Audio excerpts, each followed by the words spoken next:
The past is gone. Now's the future.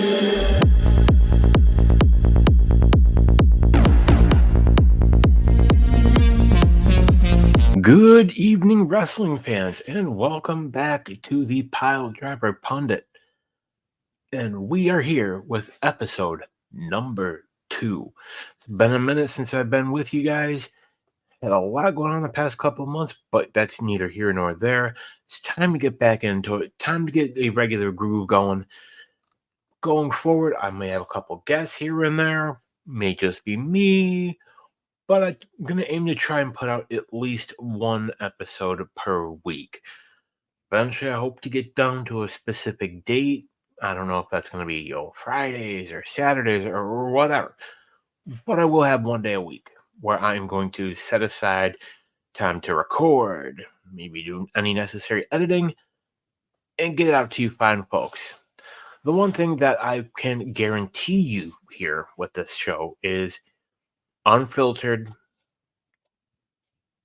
I'm not pulling any punches here. It's going to be me, my opinions. Any guests I have, their opinions. And that's what it is. And what you're going to have, and I promise you this, an unbiased look at professional wrestling. The good, the bad, the in-between. I'm not one of those people that's going to, bow down and say, oh, WWE is the greatest product ever, because it isn't. I'm not one of those people that's going to say, oh, AEW is the best product ever, because it isn't. There's good and there's bad with both. And the sooner that we realize that, the better. So getting into episode number 2 today, there's quite a lot to talk about. There's some wrestler who, name escapes me, would say, so, what do you want to talk about? And I think we get right down to the very nitty-gritty. The topic of discussion is, of course, the return of CM Punk, who is arguably one of the more controversial superstars that we've ever had. Certainly one of the most outspoken, very polarizing too. Some people love him, some people hate him. And then there are some people, myself, who really don't care and are just tired of hearing about it. It seems like you're always hearing stories. Oh, this person hates him. That person hates him. Everyone's got an opinion. The AEW diehards absolutely hate him, think he betrayed them, this and that. The WWE diehards absolutely love him. Oh, the second coming is back. He's back. Stop. First, I think we need to address the elephant in the room with him. And that is simply put, what happened at All Out last year with the was known as Brawl Out with the Elite is extremely unfortunate that it happened even to begin with. With that, we all saw the press conference. Everyone knows it by now. The comments that Punk made. I'm not going to rehash it. You can find the clips out there of what was said if you don't know or if you don't remember. Now, am I saying that he said things that maybe were or were not true? No. I don't know the inner workings of AEW, and quite frankly, that's not my business. As an observer, what I will say, though, is some of that blame needs to be put on Tony Khan. Punk should have never been allowed to say those things. Immediately should have cut it off. Should have been like, okay, we're done here. Thank you for your time. This and that. And knowing that he was heated, that of course the Elite were seeing that Kenny, Bucks, Hangman, whoever, were going to be heated. When you're called out like that in public, you're going to be mad. Now, had they handled things privately, like adults, wouldn't have been a thing. I think it all would have blown over. That would have been the end of it. Instead, as it went on, there was a fight. People got hit. Some people got bit. Well, it was Kenny that got bit. And it's neither here nor there. So, of course, Punk disappears. And at one point, I believe it was in Chicago when Raw was there. He randomly showed up, uninvited, just showed up. And that he was backstage. Supposedly, he talked with a couple of friends, talked with Triple H. And at one point, the going story is that Triple H called Vince to let him know, and decision was made to tell Punk, "You got to go. We can't have this. You got to go." And people say, "Well, what's the big deal with him being there?" Well, the big deal is CM Punk at that time was a contracted AEW superstar, and WWE has gotten in trouble with interfering with contracts. They did it previously with AEW. Believe they did it with MLW as well. I almost want to say there was even something with Impact or sorry, TNA a couple of years back. That there's a whole thing there. So they cannot have it look like that's what they were doing, because up until that point, CM Punk was still contracted. So Punk comes back to AEW, and everything appears to be going all well. He's doing the real world champion gimmick. The unfortunate part with that is now we're never going to know where that was going to lead to. Was that going to lead to he and, MJF going again? Their matches were really good. But we'll never know. We will never know, what should have happened. We're just not going to know. Option then it goes on. There was All In Wembley. He had wrestled Samoa Joe for the Real World's title. He ended up retaining that. And it was said that Jack Perry wanted to use real glass, and Punk said, don't do that. You don't need to be doing that. And well, he did it anyway. And I can't remember exactly what he said, but he looked in the camera. He said something about real glass, and it was clearly a dig at Punk. Punk gets mad. There's a confrontation backstage. Fists are thrown. Punk supposedly lunges at Tony Khan. And again, should have never gotten that far. You see on Reddit, there's the popular "Am I the a-hole?" subreddit. And it's either, yeah, you're the a-hole, no, you're not the a-hole, or everybody's the a-hole here. In this situation, it was everybody. Punk, because he flipped out, supposedly lunged at Khan, the fight with Jack Perry. It's childish, and it is bad publicity that AEW did not need. Let's be real, no company needs that going on. And arguably, what is your biggest show of your company's history? A show where everybody needs to be on their A game. You should not be having that. It'd be the same thing if WrestleMania happened. And, before the internet, we had stories like, realistically, WrestleMania 14, I know it's been common said that there was fear that Shawn Michaels wasn't going to be doing the job to Steve Austin, and that Undertaker was waiting right in the gorilla position for Shawn Michaels to come back, and he was going to make him go back out there. Thank God that didn't happen. But the point is, it should have never gotten this far. So, Jack Perry gets suspended. Punk gets suspended again. A couple days later, it's announced that CM Punk has been fired from AEW for cause. Okay. So then that got the ball rolling, and that's when the rumor mill kicked up big time. There was, oh, where is he gonna go? Is he gonna go to New Japan? Is he gonna go to Ring of Honor? Not Ring of Honor. Is he gonna go to Impact? Is he gonna go back to WWE? Everyone was saying, "Oh, it's gonna be WWE. Oh, it's gonna be WWE. It's gonna be this place, that place." He's gonna show up at Survivor Series, which is gonna be in Chicago, which ultimately ended up happening. Now, with the Survivor Series, it makes sense for it to happen. And let's be real, I'm not a huge CM Punk fan. I enjoy some of his older stuff, some of his old school Ring of Honor stuff. Some of the stuff he did in WWE, I enjoyed. The WWE version of Summer of Punk I thought was entertaining. Um,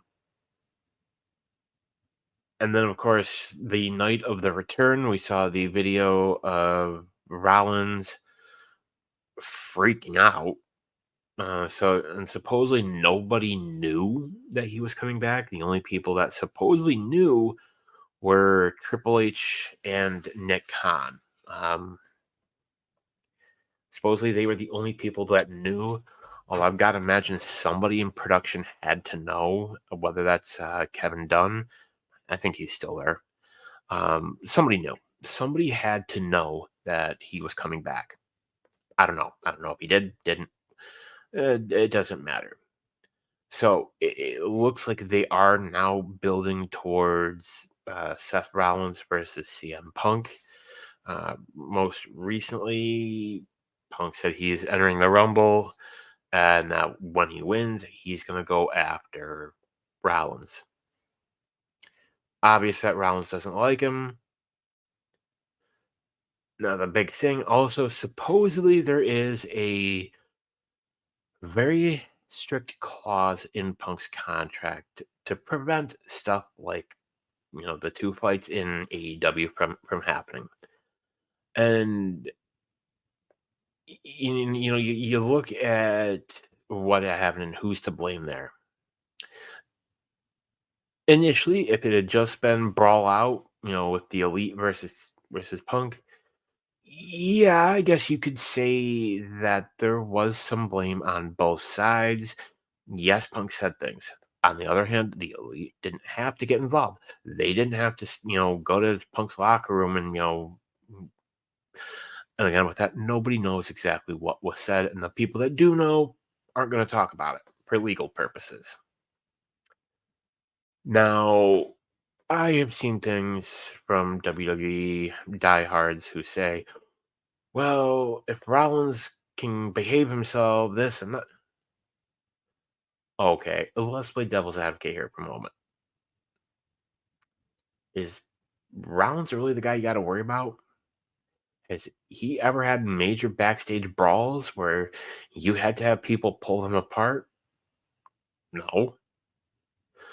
Rollins is a guy who will do what the company tells him. He is a company guy. He was a company guy for Triple H. Or sorry, he was a company guy for Vince. He's a company guy for Triple H. And if there is money to be made, they'll do it. He'll do what needs to be done for the product. Now the question is going to be: is CM Punk going to play ball? Is he going to cooperate? Is he going to do what needs to be done and do, to borrow a line from Triple H, is Punk going to do what's best for business? Who knows? What this does do is this does kind of upset the apple cart, as they say, for professional wrestling, because before, I still think we're going to get Roman versus versus Cody at Mania 40, where Cody's probably going to go over. People keep saying, "Oh, it's going to be Rock." You can do Rock versus Roman, but that doesn't need a title. And honestly, look, if it didn't happen last year, I don't see it. I think you want to get the title off Roman, then Mania 40 is when you do it. To me, it only makes sense. You need the biggest show in the company's history because, and yes, say we say, well, it's WrestleMania. Let's look at Mania 40 for a moment here. WrestleMania 40 is the 40th anniversary of the company's biggest show. It is also the first WrestleMania under the Endeavor umbrella. Their first, it's the first WrestleMania they've had since they took over. There's going to be a lot of eyes on the product. There's going to be there's going to be advertisers. There's going to be other media personalities. There's going to be fans, a lot of people, and investors, people who would be maybe looking to purchase, Endeavor and TKO stock. They're going to be watching us to see how it folds out. As a fan, I'm excited for the future. Mania, some manias have, had horrible builds, but have turned out really, really good. Some have had great builds, but have ended up being really horrible. This is one of those years where I just don't know. We're probably going to get Punk versus Rollins on I would say probably Saturday. So night one. Night two is probably going to be Cody versus Roman 2. Although I feel with Cody Roman 2, that needs some kind of gimmick match. Honestly, I would love to see a last man standing. Um, there have been rumors that Roman's done when he drops the title, or if not, he's taking a massive time off. I think what you do a last man standing match, or maybe even a loser leaves town kind of deal. We haven't gotten one of those in quite a while. So you do that, Roman loses, goes away for a while, comes back as a babyface, maybe give him kind of like the Brock Lesnar style, career where he comes back for, the big matches, your Manias, your Rumbles, your Saudi shows, the big ones like that. And we go from there.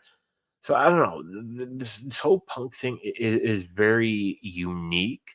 That kind of bleeds into the next topic I want to bring up.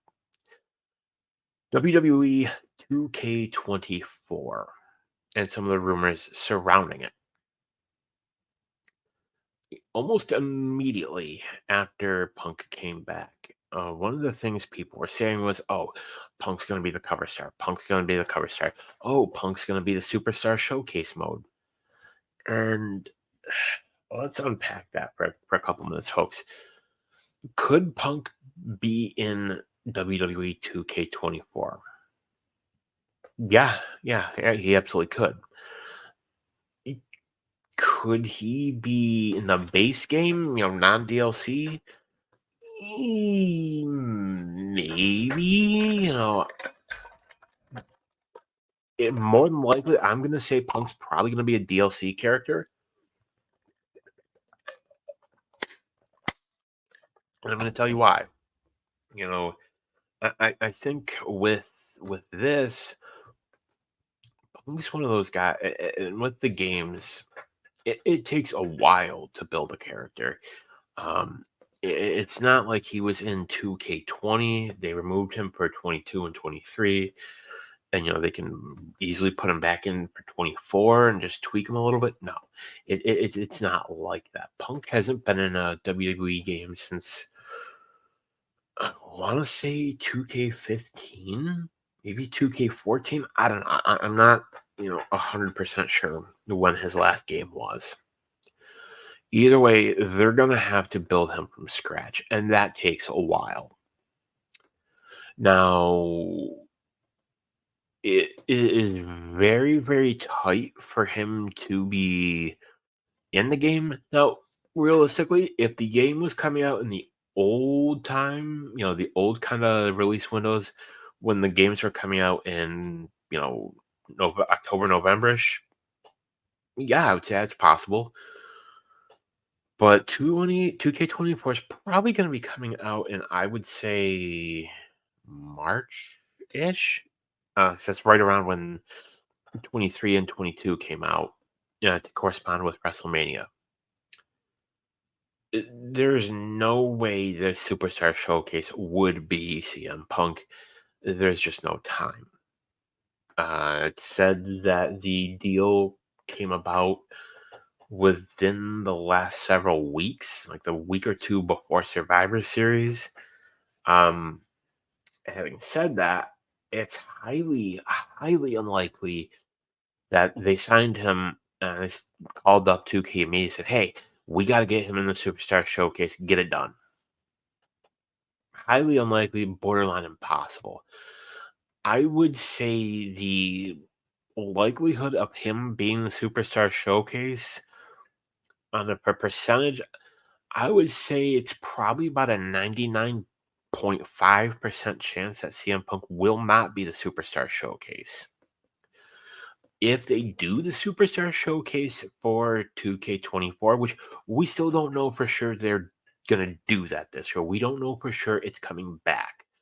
Probably is because we got it last year for Cena, which honestly, that was a really interesting way to do it, where you don't just play the wins, you play the losses. I like that. What they could do this year, there's a couple ways they could do it. They could do it as a focus on WrestleMania, some of the bigger WrestleManias out there.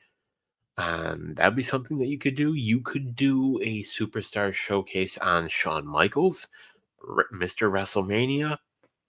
You could do that. Although you don't really have a whole lot of contemporary matches. He worked I think his last match was 25 or 26, and that was against Undertaker. I think were his last two manias. You could do one with the Undertaker. You have umpteen choices. You have, and the thing with the Undertaker doing the showcase on him is, we might get legends that we haven't seen in games in a while. People like, who could we have? We could have Jimmy Snuka. We've seen Jake Roberts before. There's who was it? Mania 11. I think that was King Kong Bundy. Correct me if I'm wrong. Somebody let me know. There's Sid. We haven't seen him in a game in a while. There's Triple H. We see him every year. There's HBK. Now that Punk's back, maybe. There's of course that infamous WrestleMania 30 with Brock Lesnar, maybe. And then there's the Boneyard match. They could put that in there. Really kind of put the PS5 and the Xbox Series X to their paces. See what happens there. Maybe. I'd be okay with it. You could do 40 years of WrestleMania. You could, kind of look at select matches from Mania, not just the main events, although I feel like that would be likely. What would make that interesting is WrestleMania 9 was a double main event. We had Yokozuna versus Bret Hart for the WWF Championship, and then, Yoko wins it, faces Hulk Hogan because, well, Hogan wins it right from Yoko. Now, the rumor there was that initially Bret Hart was supposed to beat Yokozuna and retain the WWE title, and then drop it. I think it was at King of the Ring that year, where he ultimately did drop it. But the reason he dropped it at Mania was because Hogan was threatening to walk out if he didn't get the WWE title. Whether it's true or not, I don't know. But realistically, would it surprise you if that was true? Let's be real here. So yeah, they could definitely do 40 years of WrestleMania for the Superstar Showcase. I would be excited over that. I would love a Superstar Showcase with 40 years of WrestleMania. Like, you could do a huge showcase. You could do one for almost every WrestleMania. I personally would love to see them recreate the WrestleMania 4 and 5 arena. At the Trump Plaza arena.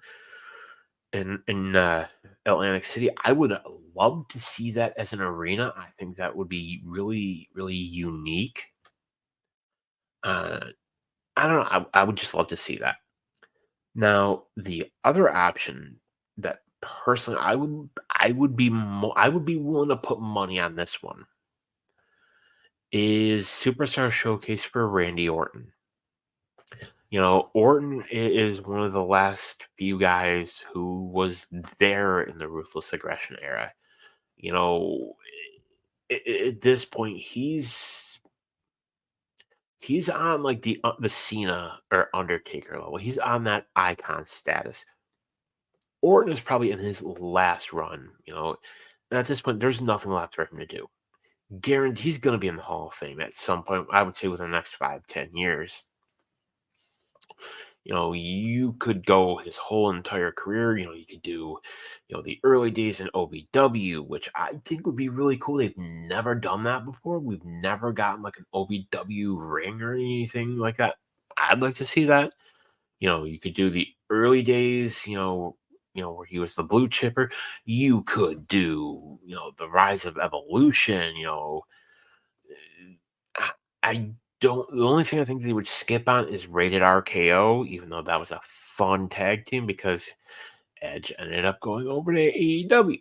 So I don't think he's making the game this year. So with that, I think it's most likely it would probably be Orton or maybe Undertaker. I don't see who else they're gonna do. I've heard people say, "Oh, they should do Judgment Day." Like, do the entire group. I don't know. If you want it to rival that of John Cena, I think your best options are either Randy Orton, Triple H, maybe Shawn Michaels, Undertaker. You need somebody who has a long career. A long career who, has done it all, been there, done that, gotten the shirt, and hey, maybe even Mick Foley. I would love to see Mick Foley showcase. Um, some of the younger fans may not be aware of some of his, options. I don't know. Um, some people have been saying Bray Wyatt, a superstar showcase on him. As much as I would love to see that, and anybody that knows me will tell you I'm a Bray Wyatt mark. I think he is one of the greatest minds in wrestling, or sorry, was one of the greatest minds in wrestling. I think we're gonna get him as a DLC, maybe a Bray Wyatt pack where you get, the Eater Worlds, you get, the Fiend, you get, the Firefly Funhouse Bray, you get the last version of Bray that we got. Maybe you even get that Husky Harris guy. Maybe you get him. You know, maybe we get a special mode with him. I don't know. You know, I don't know. I mean, it's possible we could get the Superstar Showcase with him. We don't know. They haven't really said much about the game. We know it's coming. We'll probably be getting the reveal. Let's see, it's December. What day is it? It's presently December 15th as I record this. Um, we're probably gonna get it. I'd say we're gonna get a reveal probably next month at Rumble. Like there'll probably be a commercial. So we'll see. Next topic of discussion. Next to jump ship. Edge jumped to AEW. Punk jumped to WWE. Realistically, um, I, we're not talking free agents here. We're talking current signed to AEW, jumping to WWE, current WWE signed, jumping to AEW. I think realistically, I'm going to say that Drew McIntyre. I can definitely see him jumping to AEW when his contract is up. I think he makes the most sense. People have said AJ Styles. I don't see that. I think AJ's at that point in his life and his career where he's here to make his money and be done. He's got kids. He wants to make his money and be done. I think this is his last contract. When he's done, when his contract is done, I think that's it. I think he's gonna leave the boots in the ring, and he's gonna say, you know what, I had my fun. It's time to go home. It's time to do whatever, play his games, live his life. He's earned it. So I think we're gonna see Drew jump ship. Famous, maybe, but I don't know. I don't see what he would, why he would jump to AEW. I mean, he could. He's friends with Edge, but we'll see. Now jumping from AEW to WWE, that one's a little more complicated. I could see Mike Santana, trying to make a jump over. I think he would do real well in WWE, whether they put him on NXT or the main roster. I think he and Ortiz would be great pickups. If they can get her, I could see Britt Baker doing well. She's let it be known that she's very frustrated with AEW and her lack of promo time. The only caveat to that is, would WWE allow her to maintain her dental practice and still work for them? Maybe, because they're going to want her on the road more. There's also the Adam Cole factor. Is she's getting to work with her fiance, so would she leave that behind? Would Adam Cole come with her? I don't know. A lot could happen, but we'll find out. I think this reminds me of wrestling as a kid during the Attitude Era. You never knew who was going to show up where. And to me, that is exciting. That is as a fan, I love that. I love to wonder, God, who's going to show up where. And what's it going to be like? Who are they going to work with? And say it's worked out for some. It hasn't worked out for others. We've yet to see Jade Cargill in the ring. I think we're gonna see her debut and actually wrestle at the Royal Rumble. Whether she's been getting more training, we don't know. We don't know, and at the end of the day, we can speculate all we want. Let's see what she does in the ring, and if she has improved. Time's gonna tell. But I'm gonna say, if I have to pick one from each, I'm gonna say Drew to AEW within the next year. I'm gonna say maybe Britt Baker to WWE, or should I say to NXT. I mean, let's be real. I think Britt Baker would excel wherever. She's got an it factor. I think she would do well wherever she wants to go. But it's a tough call. People are saying, House of Black may try and jump. Who knows? I could see, Malachi Black and Buddy Matthews going back. They have reason to. Malachi could be with his wife. Buddy Matthews, could, maybe wants to work with Rhea, aka Mommy. I mean, they could do a storyline with Dom. See what happens. Funny enough, that brings me to the next topic of speculation. What's going on with Judgment Day? arguably, I would say one of the most compelling groups since, Bloodline was doing its thing, which, I think Bloodline jumped the shark and they're done. Nobody cares about the Bloodline story anymore. It's what's going on with Judgment Day. Dom lost the NXT North American title, then, said, where was Judgment Day? Where were they? Why weren't they in my corner? This and that. A lot of people are saying he's going to cost Finn and Priest the tag titles.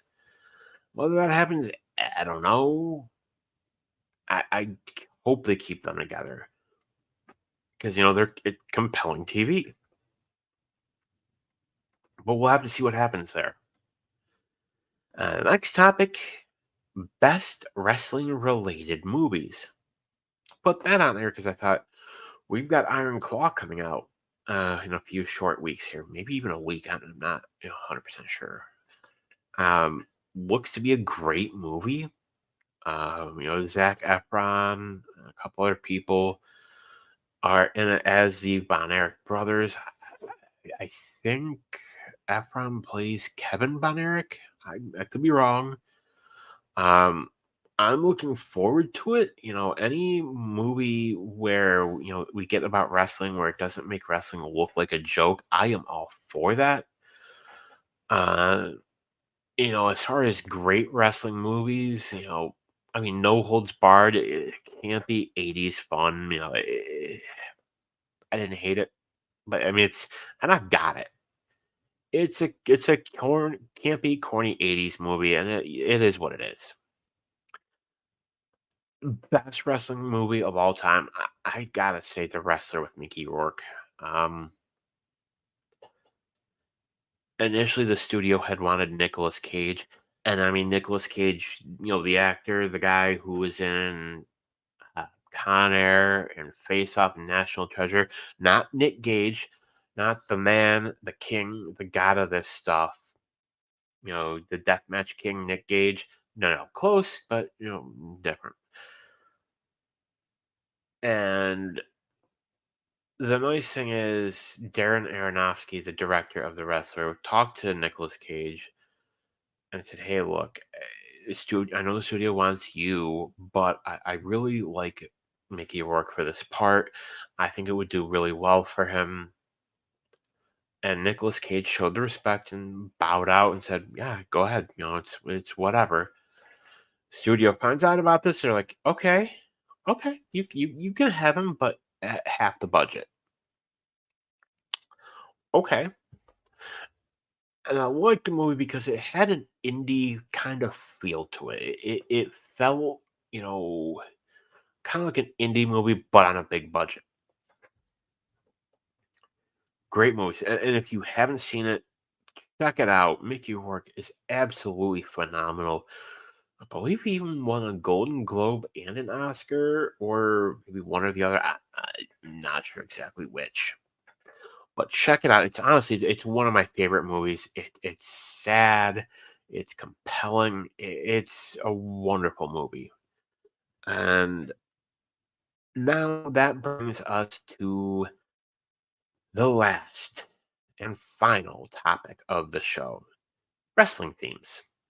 The glorious tunes that play our favorite stars to the ring. What makes a good theme? Some of the best themes. What do you like? What don't you like? You know, I remember the old days of Jim Johnston for WWE and WWF.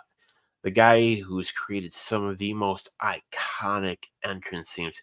We're talking, Shawn Michaels. He helped create Shawn Michaels, the Undertaker theme. The Ultimate Warrior. Songs where you don't even have to hear the song. You may hear a couple bits of it and you're like, yeah, that's this person. Arguably one of the greats. The ones now are. I'll be real here. I like AEW. I do.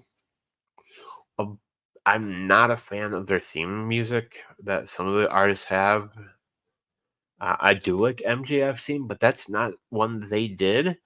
that is, a fair use song. Like, it, if I wanted to have an intro for this show, I could use MJF's theme, and it's a fair use, and anybody can use it. Maybe I should do that. I'll have to table that one for now. But as far as the greatest wrestling themes, to me, what makes a great theme is something that adds to the superstar. You need a unique tone, something that is recognizable, has a hook to it. Let's look at Mick Foley's theme, for example. You have the car crash intro, you have that guitar. It's iconic. You have Undertaker's, who has, you hear the gongs. And then you have just the tone of it. You have Stone Cold Steve Austin. You have his themes. And to me, the best themes are the ones that stick around, the ones that last. Let's look at Chris Jericho's WWE themes. By and large, he has had different versions of Break the Walls Down. I mean, he did have the one from Saliva, King of My World. He also had Don't You Wish You Were Me, which was his. But I mean, his own theme, Break the Walls Down, he's had different versions of that. It's an iconic. Big Show in WWE, he, I believe, only had maybe 2 or 3 over the course of like 20 years. He had the initial, well, it's the Big Show. And then when he left, he came back with one, I believe it was by Brand New Sin. I think that's the band name. Again, correct me if I'm wrong. But I don't know. That's to me. I think my favorite wrestling themes right now, if I had to pick one from WWE, one from AEW, and then one that could be from anywhere other than those two, AEW, I'm gonna go with either Sammy Guevara or MJF. WWE, oh, that's tough. That's tough, tough, tough, tough. I'm gonna say either Rollins or Reigns. One of those two. I really, enjoy the theme. It's got good beat to it, got a good hook. Non WWE or AEW, I gotta go with Bullet Club or New Japan. I don't know. It gives me NWO vibes, but at the same time, something different. It's just cool. Like you hear that theme, and it's just like it's a badass theme. It's like you see the guys enter. I remember the first time I saw it on an entrance. It was it was years ago, but it was who came out? It was Bad Luck Fale, the Bucks, Kenny, and I believe it was Yujiro Takahashi. I could be wrong, but just seeing those guys just come out to the ring and just with such swagger, and just like, okay, I see it now. Because I'd seen the Bullet Club and wondered like, what is it about these guys? They just had an aura, and it worked. But let me know. Let me know what you guys think. Leave comments saying, what wrestling themes you like. What some of your favorites, what you look for in a wrestling theme. I'd love to hear your comments. And with that brings us to a close. Again, I'm going to reiterate what I said at the top of the show. Going forward, there will be no bias here. There will be no pro WWE, anti AEW, no pro AEW, anti WWE, none of that. You're going to get a fair and totally level playing field as far as pro wrestling. I'm going to tell you what I like, I'm going to tell you what I don't like. And that is my promise to you. I'm going to give you straight up facts as I see them, and I will not. I promise you will not get any bias from me. So going forward, when can you expect the next show? I look to be recording episode number 3 within the next day or so. All depends on work life schedule, which, we're getting close to Christmas. Christmas, as we all know, is in 10 days from today. On that note, I want to thank all of you for taking the time out of your very busy schedules to listen to me. You know, I really want to make this a regular thing. I would love for you all to come along on the ride with me. Subscribe, click the bell to turn on notifications, all the stereotypical YouTube stuff. And again, thank you for everything, folks. And I hope you all have a wonderful, wonderful time. Thank you for stopping by and listening to what I have to say. Thank you and good night. The past is gone. Now is the future.